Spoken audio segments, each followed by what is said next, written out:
ನನ್ನ ಕಲ್ಪನಾ ಲೋಕ ಯೂಟ್ಯೂಬ್ ಚಾನಲ್ಗೆ ನಿಮಗೆಲ್ಲ ಆತ್ಮೀಯ ಸ್ವಾಗತ. ನಾವಿವತ್ತು ಬ್ರಹ್ಮಗಂಟು ಕಥೆಯ 127ನೇ ಸಂಚಿಕೆಯನ್ನು ಶುರು ಮಾಡೋಣ. ಅದಕ್ಕೂ ಮೊದಲು ಯಾರೆಲ್ಲ ಇನ್ನೂ ಚಾನಲ್ಗೆ ಸಬ್ಸ್ಕ್ರೈಬ್ ಆಗದೆ ಹಾಗೆ ಕತೆ ಕೇಳ್ತಾ ಇದ್ದೀರೋ ಅವರು ದಯವಿಟ್ಟು ಸಬ್ಸ್ಕ್ರೈಬ್ ಆಗಿ. ಹಾಗೆ ಕತೆ ಇಷ್ಟ ಆಗ್ತಾಯಿದ್ರೆ ಲೈಕ್ ಮಾಡಿ, ಶೇರ್ ಮಾಡಿ ಹಾಗೂ ಕಮೆಂಟ್ ಮಾಡಿ. ಸ್ವಲ್ಪ ಮಾತು ಹರಟೆಯ ಜೊತೆಗೆ ಬೆಳಗಿನ ತಿಂಡಿ ಮುಗಿಸಿ ತಮ್ಮಿಬ್ಬರಿಗೆ ಹೊರಗೆ ಸ್ವಲ್ಪ ಕೆಲಸ ಇದೆ ಎಂದು ಹೇಳುತ್ತಾ ಅನಿಲ್ ಮತ್ತು ಗೌರವ್ ಇಬ್ಬರು ಹೊರಗೋದರು. ಮನೆಯಿಂದ ಹೊರಗೆ ಹೋಗಿದ್ದ ಅನಿಲ್ ಪುನಃ ವಿದಿಶಾ ಇರುವಲ್ಲಿಗೆ ಬಂದು, ನೋಡು ವಿದಿಶಾ, ಒಳ್ಳೆ ಮಾತಿನಲ್ಲಿ ಹೇಳ್ತಾ ಇದ್ದೀನಿ, ಸಂಜೆ ಅಷ್ಟರಲ್ಲಿ ನಿನ್ನ ಬ್ಯಾಗ್ ಪ್ಯಾಕ್ ಮಾಡಿಕೊಂಡು ರೆಡಿಯಾಗಿರು. ನೀನು ಎಷ್ಟೇ ಹಠ ಮಾಡಿದರೂ ನಾನಂತೂ ನಿನ್ನ ಇಲ್ಲಿಡೋಕೆ ಬಿಡಲ್ಲ. ಹಾಂ, ಹಾಗೆ ನಿನ್ನ ಕತ್ತಲಿರೋ ತಾಳಿನ ಬಿಚ್ಚಿಟ್ಟು ಹೋಗು. ಆ ತಾಳಿನ ನಾನು ಎಂಥ ಸಿಚುವೇಶನ್ನಲ್ಲಿ ನಿನಗೆ ಹಾಕಿದ್ದು ಅಂತ ನಿನಗೂ ಗೊತ್ತು. ಅದಕ್ಕೆ ಈಗ ಯಾವ ಮಹತ್ವ ಕೂಡ ಇಲ್ಲ, ಅರ್ಥ ಆಯ್ತಾ? ಹಾಗೆ ಈ ವಿಷಯ ಸೂರ್ಯ ಅವರನ್ನು ಸೇರಿ ಯಾರಿಗೂ ಗೊತ್ತಾಗಬಾರ್ದು.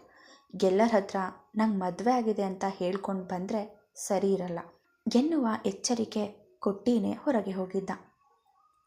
ಆದರೆ ವಿದಿಶಾ ಬಳಿ ಏನನ್ನೋ ಹೇಳಲು ಬಂದ ಗೌರವ್ಗೆ ಇವರಿಬ್ಬರ ಮಾತು ಪೂರ್ತಿಯಾಗಿ ಕೇಳಿಸಿ ಆಗಿತ್ತು.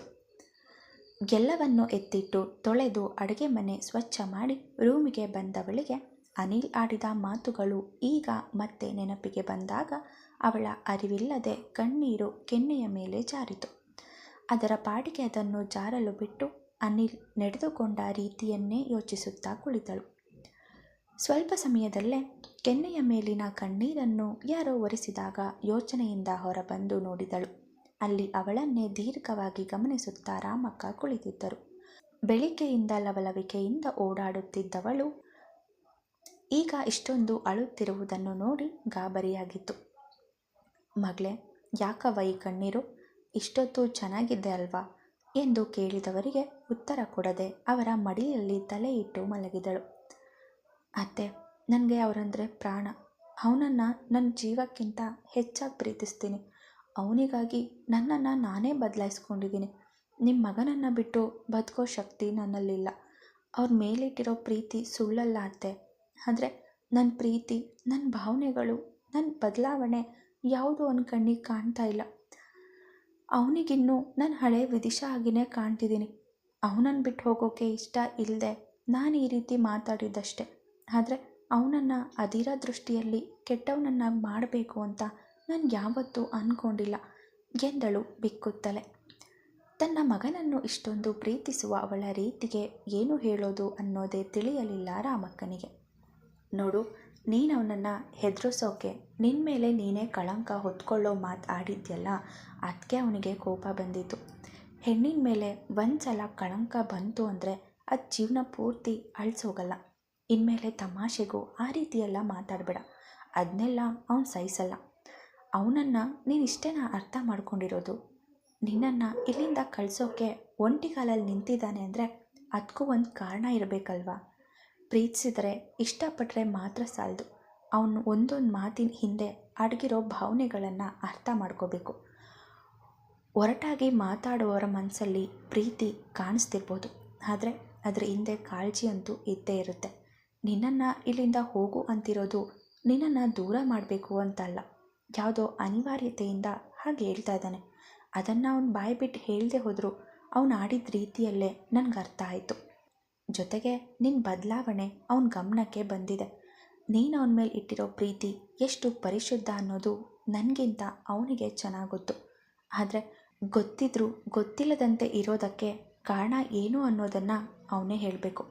ಆದರೆ ಒಂದಂತೂ ಸತ್ಯ, ಅವನು ನಿನ್ನನ್ನು ಅರ್ಥ ಮಾಡ್ಕೊಂಡಿರೋಷ್ಟು ನೀನು ಅವನನ್ನು ಇನ್ನೂ ಅರ್ಥ ಮಾಡ್ಕೊಂಡಿಲ್ಲ ಎಂದು ಅವಳ ತಲೆ ಸವರುತ್ತಾ ಹೇಳಿದರು. ಆಗಲೇ ನೀನು ಆಡಿದ ಮಾತಿಗೆ ಅವನಿಗಿಂತ ಹೆಚ್ಚ ಕೋಪ ನನಗೆ ಬಂದಿತ್ತು. ಅವನು ಒಡೆಯದೇ ಬಿಟ್ಟನು. ಆದರೆ ನಾನಾಗಿದ್ದರೆ ನನಗೆ ತಟ್ಟಿ ನಿನಗೆ ಮುಟ್ಟು ನೋಡ್ಕೊಳ್ಳೋ ಹಾಗೆ ಮಾಡ್ತಾಯಿದ್ದೆ. ಅನಿಲನ ಬಗ್ಗೆ ನಿನಗೆ ಗೊತ್ತಿಲ್ಲ. ನನ್ನ ಮಗ ಅಂತ ಹೇಳ್ತಿಲ್ಲ, ಅವನಂಥ ಮಗನಿಗೆ ಜನ್ಮ ನೀಡಿದ ನಾನು ಪುಣ್ಯವಂತೆ.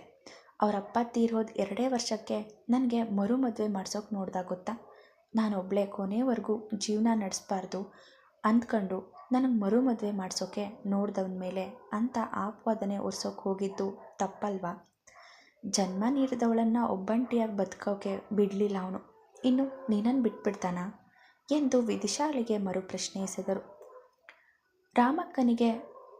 ರಾಮಕ್ಕನ ಮಾತನ್ನು ಕೇಳಿ ತನ್ನ ತಪ್ಪಿನ ಅರಿವಾದಾಗ ಸಾರಿ ಅತ್ತೆ ಎಂದು ಮೆಲ್ಲಗೆ ನುಡಿದಳು.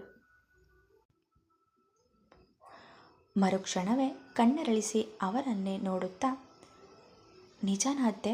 ಹಾಗಿದ್ರೆ ನನ್ನನ್ನು ನನ್ನ ಪ್ರೀತಿಯನ್ನು ಒಪ್ಕೊಂಡು ಮದುವೆ ಆಗ್ತಾನಾ ಎಂದು ಎದ್ದು ಕುಳಿತು ಕೇಳಿದಳು.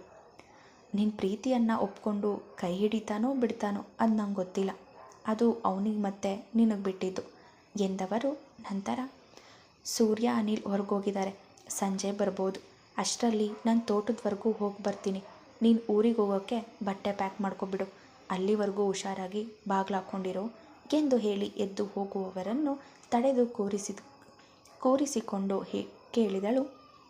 ಅತ್ತೆ, ನಾನೊಂದು ಕೇಳ್ತೀನಿ, ನೀವು ಕೋಪ ಮಾಡ್ಕೋಬಾರ್ದು ಎಂದಳು ಅಳುಕಿನಿಂದ. ಅವನೇ ನಿಮಗೆ ಮದುವೆ ಮಾಡ್ಸೋಕೆ ನೋಡಿದ್ರು, ನೀವ್ಯಾಕೆ ಮತ್ತೊಂದು ಮದುವೆ ಆಗಲಿಲ್ಲ ಎಂದು ಮೆಲ್ಲನೆ ಕೇಳಿದಳು. ಅನಿಲ್ ಹೊರತಾಗಿ ಬೇರೆಯವರನ್ನು ಮದುವೆ ಆಗೋಕ್ಕೆ ನಿನ್ಗೆ ಒಪ್ಪಿಗೆ ಇದೆಯಾ?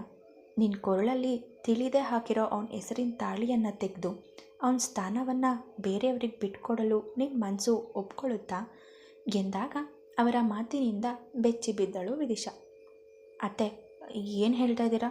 ನಾನು ಸತ್ರು ಬದುಕಿದ್ರು ಅನಿಲ್ ಹೆಂಡತಿಯಾಗೇ ಇರ್ತೀನಿ, ಸಾಯ್ತೀನಿ ವಿನಃ ಯಾವುದೇ ಕಾರಣಕ್ಕೂ ನನ್ನ ಬಾಳಲ್ಲಿ ಬೇರೆಯವರನ್ನು ಬರೋಕ್ಕೆ ಬಿಡಲ್ಲ. ನಿಮ್ಮ ಮಗನ ನೆನಪಿನಲ್ಲಿಯೇ ಕೊನೆವರೆಗೂ ಒಂಟಿಯಾಗಿ ಜೀವನ ಮಾಡ್ತೀನಿ ತುಸು ಒರಟಾಗಿ ಹೇಳಿದಳು. ಅವಳ ಮಾತಿಗೆ ನಗುತ್ತಾ, ಹಾಗಿದ್ರೆ ನನ್ನ ಉತ್ತರ ಕೂಡ ನಿನಗೆ ಸಿಕ್ಕಿದೆ ಅನಿಸುತ್ತೆ ಎಂದು ಹೇಳಿ ರೂಮಿನಿಂದ ಹೊರಟು ಹೋದರು. ಅವರು ಹೋದ ನಂತರ ಅವರ ಮಾತಿನ ಅರ್ಥ ಅವಳಿಗೆ ತಿಳಿಯಿತು. ನಾನು ಅನಿಲ್ ಜೊತೆ ಸಂಸಾರ ಮಾಡ್ತಿದ್ರು ಅವನೇ ನನ್ನ ಗಂಡ ಅಂತ ನಿರ್ಧರಿಸಿ ಬದುಕೋಕೆ ಮುಂದಾಗಿದ್ದೀನಿ. ಇನ್ನು ಅತ್ತೆ ಅವ್ರ ಜೊತೆ ಸಂಸಾರ ಮಾಡಿದವರು, ಅವರನ್ನು ಬಿಟ್ಟು ಬೇರೆಯವ್ರನ್ನ ಒಪ್ಕೊಳ್ಳೋಕ್ಕಾಗುತ್ತಾ? ತನ್ನ ತಪ್ಪಿನ ಅರಿವಾದಾಗ ತನ್ನೊಳಗೆ ತಾನೇ ಹೇಳಿಕೊಂಡಳು ವಿದಿಶಾ. ಅನಿಲ್, ಹಾಗೆಲ್ಲ ನಿನ್ನ ಹತ್ರ ಮಾತಾಡಿದ್ದಕ್ಕೆ ಕ್ಷಮಿಸ್ಬಿಡು, ಇನ್ಯಾವತ್ತೂ ನಿನ್ನ ಹತ್ರ ನಾನು ಹಾಗೆಲ್ಲ ಮಾತಾಡಲ್ಲ. ನಿನ್ನ ಮನೆಯಿಂದ ನಾನು ಹೋಗಬೇಕು ಅಲ್ವಾ? ನಿನ್ನಿಂದ ಈ ಮನೆಯಿಂದ ಹೊರಟೋಗ್ತೀನಿ. ನೀನಾಗಿ ನೀನೇ ಮತ್ತೆ ಮನೆಗೆ ಕರ್ಕೊಂಡು ಬರೋವರೆಗೂ ಇನ್ಯಾವತ್ತೂ ಇಲ್ಲಿಗೆ ಬರಲ್ಲ ಎಂದು ನಿರ್ಧಾರ ಮಾಡಿದವಳೆ ತನ್ನ ಬಟ್ಟೆಗಳನ್ನು ಪ್ಯಾಕ್ ಮಾಡಲು ಮುಂದಾದಳು. ನಿಮಗೆ ಒಂದು ವಿಷಯ ಹೇಳ್ತೀನಿ ಕೇಳಿ ಅನಿಲ್. ಒಬ್ಬ ವ್ಯಕ್ತಿಯಾಗಲಿ ವಸ್ತು ಆಗಲಿ ನಮ್ಮ ಜೊತೆಗಿರುವಾಗ ಅದರ ಬೆಲೆ ನಮಗೆ ತಿಳಿಯಲ್ಲ. ಕಳ್ಕೊಂಡಾಗ ಅಥವಾ ನಮ್ಮಿಂದ ದೂರ ಆದಾಗಲೇ ಕಳ್ಕೊಂಡಿರುವ ವಸ್ತುವಿನ ಬೆಲೆ ಮಹತ್ವ ಏನು ಅಂತ ತಿಳಿಯೋದು. ಇದ್ದಾಗ ನಿರ್ಲಕ್ಷ್ಯ ಮಾಡಿ, ನೋವು ನೀಡಿ, ಬಾಯಿಗೆ ಬಂದ ಹಾಗೆ ಮಾತಾಡ್ಬಿಡ್ತೀವಿ. ನಮ್ಮನ್ನು ಬಿಟ್ಟು ಹೋದ್ಮೇಲೆ ಅವರಿಗಾಗಿ ಪರಿತಪಿಸಿ ಕಣ್ಣೀರು ಹಾಕೋ ಬದಲು ಜೊತೆಗಿರುವಾಗಲೇ ಜೋಪಾನ ಮಾಡ್ಕೊಳ್ಳೋದು ಬುದ್ಧಿವಂತರ ಲಕ್ಷಣ. ಅವನನ್ನೇ ನೋಡುತ್ತಾ ಗಂಭೀರವಾಗಿ ಹೇಳಿದನು ಗೌರವ್. ಅವನ ಒಗಟಿನ ಮಾತುಗಳು ಅರ್ಥವಾಗದೆ, ನೀವು ಯಾವ ವಿಷಯದ ಬಗ್ಗೆ ಮಾತಾಡ್ತಾ ಇದ್ದೀರಾ ಸೂರ್ಯ? ನನಗೇನೂ ಅರ್ಥ ಆಗ್ತಾ ಇಲ್ಲ ನೇರವಾಗಿಯೇ ಅವನಲ್ಲಿ ಕೇಳಿದನು ಅನಿಲ್. ಆಗ ನಗುತ್ತಾ, ನಿಮಗೆ ನನ್ನ ಮಾತಿನ ಅರ್ಥ ಆಗಿಲ್ಲ ಅಂದರೆ ಆಶ್ಚರ್ಯ ಆಗುತ್ತೆ ನನಗೆ. ನಿಮ್ಮಿಬ್ಬರ ಅಂದರೆ ನಿನ್ನ ಮತ್ತು ವಿದಿಶಾ ಪುಟ್ಟ ಬಗ್ಗೆ ಮಾತಾಡ್ತಾ ಇರೋದು ನಾನು ಎಂದಾಗ, ನಮ್ಮಿಬ್ಬರ ಬಗ್ಗೆ ಮಾತಾಡೋದು ಏನಿಲ್ಲ ಸೂರ್ಯ. ಅವಳು ನನ್ನ ಹತ್ರ ಕೆಲಸ ಕಲಿಯೋಕೆ ಅಂತ ಬಂದಿದ್ಲು. ಕಲಿಸ್ಕೊಟ್ಟಿದ್ದು ಆಯಿತು, ಕಲಿತ್ಕೊಂಡಿದ್ದು ಆಯಿತು. ನಾಳೆ ಊರಿಗೆ ಕಳಿಸ್ತಿದ್ದೀನಿ ಅಷ್ಟೇ.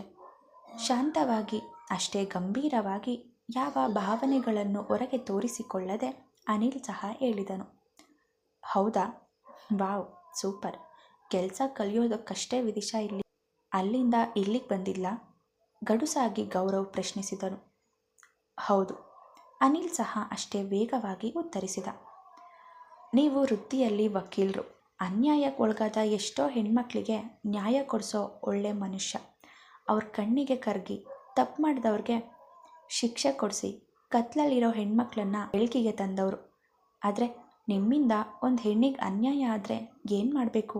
ಅವಳ ಬಾಳನ್ನು ಕತ್ಲಲ್ಲಿ ನೂಕೋಕೆ ನೋಡ್ತಿದ್ದೀರಲ್ಲ, ಅವಳಿಗೆ ಮೋಸ ಮಾಡೋಕ್ಕೆ ಮುಂದಾಗಿದ್ದೀರಲ್ಲ. ನಿಮ್ಮಿಂದ ಒಂದು ಹೆಣ್ಣಿನ ಬಾಳು ಹಾಳಾಗೋಕ್ಕೆ ನೀವೇ ಪರೋಕ್ಷವಾಗಿ ಕಾರಣ ಆಗ್ತಾಯಿದ್ದೀರಾ. ನನ್ನಿಂದ ಯಾರಿಗೆ ಅನ್ಯಾಯ ಆಗಿದೆ? ನಾನು ಯಾರಿಗೂ ಮೋಸ ಮಾಡಿಲ್ಲ, ಮೋಸ ಆಗಲು ಸಾಧ್ಯವೂ ಇಲ್ಲ. ಒಬ್ರಿಗೆ ಒಳ್ಳೇದು ಮಾಡ್ತೀನಿ ವಿನಃ ಕೆಟ್ಟದ್ದು ಮಾಡಿ ಕತ್ಲಲ್ಲಿ ನೂಕೋದಿಲ್ಲ ಸೂರ್ಯ. ಆಡು ಮಾತಿನ ಮೇಲೆ ಹಿಡ್ತಾ ಇರಲಿ, ಬಾಯಿಗೆ ಬಂದಾಗ ಮಾತಾಡಬೇಡಿ. ತಾನೂ ಕೂಡ ರೇಗಿದ. ನೀವು ಆ ಹುಡುಗಿಗೆ ಮೋಸ ಮಾಡೋ ಮೊದಲೇ ನಾನು ನಿಮಗೆ ಎಚ್ಚರಿಕೆ ಕೊಡ್ತಿದ್ದೀನಿ. ಆ ಹುಡುಗಿಗೆ ಮೋಸ ಮಾಡಬೇಡಿ. ಹಾಗೇನಾದರೂ ಮಾಡಿದ್ರೆ ನಾನಂತೂ ಸುಮ್ಮನೆ ಇರಲ್ಲ, ನಿಮ್ಮನ್ನು ಸುಮ್ಮನೆ ಕೂಡ ಬಿಡಲ್ಲ. ಅನಿಲ್ಗೆ ಮಾತಿನಲ್ಲಿಯೇ ಎಚ್ಚರಿಕೆ ಕೊಟ್ಟನು. ತನ್ನ ಮುಂದೆಯೇ ಸುಳ್ಳು ಹೇಳಿದವನ ಮೇಲೆ ಸಿಟ್ಟು ಬರುತ್ತಿದ್ದರೂ ತಾಳ್ಮೆ ವಹಿಸಿಕೊಂಡಿದ್ದ ಗೌರವ್. ಸಾಕು, ಸುಮ್ಮನಿರಿ ಸೂರ್ಯ, ನಿಮ್ಮ ಇಷ್ಟದಂತೆ ಮಾತಾಡಬೇಡಿ. ಯಾವ ಹುಡುಗಿಗೆ ಮೋಸ ಮಾಡಿದೆ ಎಂದು ನೇರವಾಗಿ ಬಾಯ್ಬಿಟ್ಟು ಹೇಳಿ. ಇಲ್ಲ, ಸುಮ್ಮನಿದ್ಬಿಡಿ. ಈಗ ಸಮಯ ಆಯಿತು, ನಡೀರಿ ಮನೆಗೆ ಹೋಗೋಣ. ಅನಿಲ್ಗೂ ರೇಗು ಹತ್ತಿ ತುಸು ಗಡುಸಾಗಿಯೇ ನುಡಿದನು. ಮುಂದೆ ಹೋಗಲು ಹೆಜ್ಜೆ ಇಟ್ಟವನ ಕೈ ಹಿಡಿದು ಕಣ್ಣು ಕಿರಿದಾಗಿಸಿಕೊಂಡು ಅವನನ್ನೇ ನೋಡುತ್ತಾ, ಬರುವಾಗ ನೀವು ಮತ್ತು ವಿದಿಶಾ ಮಾತಾಡಿದ್ದನ್ನು ನಾನು ಪೂರ್ತಿಯಾಗಿ ಕೇಳಿಸ್ಕೊಂಡೆ ಅನಿಲ್. ಅದ್ರ ಜೊತೆಗೆ ವಿದಿಶಾಳ ಕೊರಳಲ್ಲಿ ತೂಗ್ತಿದ್ದ ತಾಳಿನೂ ನೋಡಿದೆ. ನೀವು ಕಣ್ಣಲ್ಲೇ ಅವಳಿಗೆ ಅದನ್ನು ಮರೆಮಾಚೋಕ್ಕೆ ಹೇಳ್ಕೊಂಡಿದ್ದು ಸಹ ನಾನು ನೋಡಿದೆ ಎಂದು ಶಾಂತವಾಗಿ ಹೇಳಿ ಅಲ್ಲಿದ್ದ ಕಟ್ಟೆಯ ಮೇಲೆ ಕುಳಿತುಕೊಂಡನು. ಗೌರವ್ ಮಾತಿನಿಂದ ಗರ ಬಡಿದವನಂತೆ ನಿಂತು ಬಿಟ್ಟ ಅನಿಲ್. ಯಾವ ವಿಷಯ ಗೌರವ್ಗೆ ತಿಳಿಯಬಾರದೆಂದು ವಿದಿಶಾಳ ಬಳಿ ಇಬ್ಬರು ಹೊರಗೆ ಬರುವ ಮೊದಲೇ ಮಾತು ತೆಗೆದುಕೊಂಡಿದ್ದನೋ ಅದೇ ವಿಷಯ ಇವನಿಗೆ ತಿಳಿದಾಗ ಮೌನವಾಗಿ ಬಿಟ್ಟಿದ್ದ. ಅನಿಲ್ನ ಮೌನ ಕಂಡು ತಾನೇ ಮಾತಾಡಲು ಮುಂದಾದ ಗೌರವ್. ವಿದಿಶಾ ನಿಮ್ಮನ್ನು ಪ್ರೀತಿಸ್ತಿದ್ದಾಳಾ ಎಂದು ಅನಿಲ್ ಬಳಿಗೆ ಬಂದು ಕೇಳಿದಾಗ ಹೌದೆಂದು ತಲೆಯಾಡಿಸಿದನು. ಮತ್ತೆ ನೀವು ಎಂದು ಗೌರವ್ ಕೇಳಿದಾಗ ಅನಿಲ್ ಮೌನ ಮುರಿಯಲು ಹೋಗಲಿಲ್ಲ. ಮತ್ತೆ ಅವನೇ ಮಾತನ್ನು ಮುಂದುವರಿಸಿದನು. ವಿದಿಶಾಳನ್ನು ನೀವು ಪ್ರೀತಿಸ್ತಿಲ್ವಾ? ಅವಳನ್ನು ಕಂಡ್ರೆ ನಿಮ್ಗೆ ಆಗಲ್ವಾ? ಅವಳನ್ನು ನೀವು ಇಷ್ಟಪಡ್ತಾ ಇಲ್ವಾ? ಏನೇ ಇದ್ರೂ ನೇರವಾಗಿ ಹೇಳಿ. ಅವಳ ಮೇಲೆ ನಿಮ್ಗೆ ಯಾವ ಭಾವನೆನೂ ಇಲ್ಲ ಅಂದರೆ ನಾನೇ ಕರ್ಕೊಂಡು ಹೋಗ್ತೀನಿ. ಹಾಗೆ ಬರುವಾಗ ಅವಳ ಕೊರಳಲ್ಲಿರೋ ತಾಳಿಯನ್ನು ನೀವೇ ನಿಮ್ಮ ಕೈಯಾರೆ ತೆಗೆದುಬಿಡಿ. ಬೇರೆ ಹುಡುಗನನ್ನು ನೋಡಿ ನನ್ನ ತಂಗಿಗೆ ನಾನೇ ಮುಂದೆ ನಿಂತು ಮದುವೆ ಮಾಡಿಸ್ತೀನಿ ಎಂದಾಗ ಅವನ ಕೊನೆಯ ಮಾತುಗಳನ್ನು ಕೇಳಿದಾಗ ಅನಿಲ್ಗೆ ಉಸಿರು ನಿಂತ ಅನುಭವವಾಯಿತು. ಹರಿತವಾದ ಚಾಕುಯಿಂದ ಹೃದಯಕ್ಕೆ ಚುಚ್ಚಿದಂತಾಗಿ ಅಲ್ಲಿಯೇ ಕುಸಿದು ಕುಳಿತ. ಅವಳನ್ನು ಬೇರೆಯವರ ಜೊತೆ ಕಲ್ಪನೆ ಮಾಡಿಕೊಳ್ಳಲು ಅವನ ಮನಸ್ಸು ಬಯಸಲಿಲ್ಲ. ಅವಳಿಲ್ಲದ ಜೀವನವನ್ನು ನೆನೆಯಲು ಆಗಲಿಲ್ಲ. ಅತ್ತ ಕಡೆ ತನ್ನವನನ್ನು ಬಿಟ್ಟು ಊರಿಗೆ ಹೊರಡಲು ಮುಂದಾಗಿದ್ದಳು ವಿದಿಶಾ. ಇತ್ತ ಕಡೆ ತನ್ನ ಪ್ರೀತಿಯನ್ನು ಹೇಳಲು ಆಗದೆ ಬಿಡಲು ಆಗದೆ ಒಳಗೊಳಗೆ ಒದ್ದಾಡುತ್ತಿರುವ ಅನಿಲ್. ಇಬ್ಬರನ್ನು ಒಂದಾಗಿಸಿ ಗೌರವ್ ಒಬ್ಬನೇ ಊರಿಗೆ ಮರಳಿ ಹೋಗುವನೋ ಅಥವಾ ಇಬ್ಬರನ್ನೂ ದೂರವಾಗಿಸಿ ವಿದಿಶಾಳನ್ನು ತನ್ನ ಜೊತೆಗೆ ಕರೆದುಕೊಂಡು ಹೋಗುವನೋ ಕಾದು ನೋಡಬೇಕಷ್ಟೆ. ಮುಂದುವರಿಯುವುದು.